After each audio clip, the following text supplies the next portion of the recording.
What's good, y'all? Welcome to Just After My Bedtime, the only show where Fort Washington Park's ghosts get a primetime slot. I'm your host, Sal G, and tonight we headed back home. Hi, Mom. Hi, Dad. The neighborhood that raised me, known as Tantallion, in the infamous city of Fort Washington and the greatest state in the nation, Maryland. That's right, PG County been in here the entire time, no doubt, in case there was any confusion. Okay, now that I got that out the way, growing up, we heard tales about Fort Washington Park, or as we call it around the way, the Park, not to be confused with the venue downtown with the same name. More on that later. I mean, the park was old as hell. I mean, it's named after literally the first slave-owning president of the United States, Old George.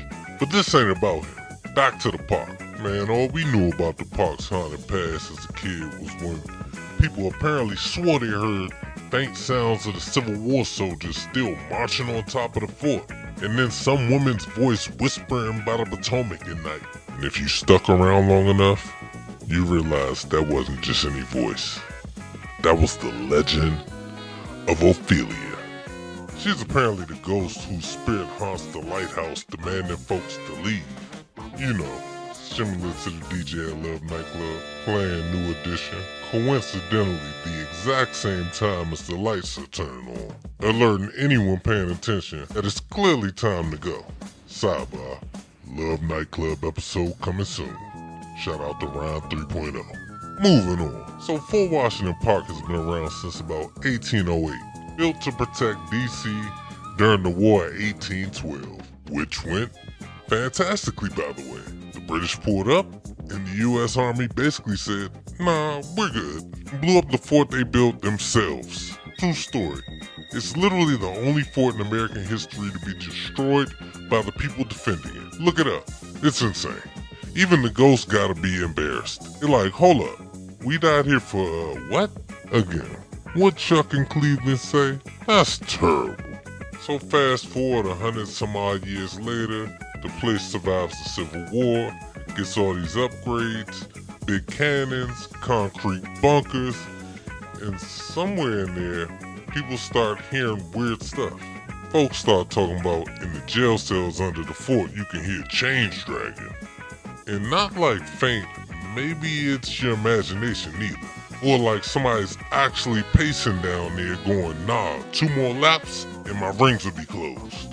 In that lighthouse by the fort, paranormal investigators swear they caught a voice whispering, leave. So look, if a ghost had told me or anyone from T-Town to leave, we wasn't negotiating or sticking around for the Yelp review. We was gone. Immediately escaping the park to our houses literally close enough to peek out the window to see if the ghost followed us home. Then there's Ophelia. They say she was the lighthouse caretaker's wife. Loved the fort so much she never left, even after death. Which to me sounds less like a ghost and more like the first squatter of Tantallion. And us locals swear if you stand anywhere near the lighthouse at night, which sidebar, I don't recommend going to the park at night ever, under any circumstances. But you'll hear footsteps behind you, slow, deliberate, and when you turn around, nothing there. Just you and your homie that peeped it too, running to the car reminding you, bruh, we black. I told you this was a bad idea.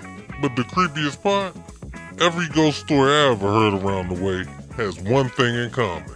They never mentioned seeing any of them on the Wilson Bridge floating into Virginia, nor at Mount Vernon, which further solidifies the point. Even ghosts know better than to go mess with Virginia police and they common law practices. Anyways, now I will admit, LA does have the best Halloween culture. Great haunted houses, and of course, plenty of zombies walking the streets at night year-round. But the park?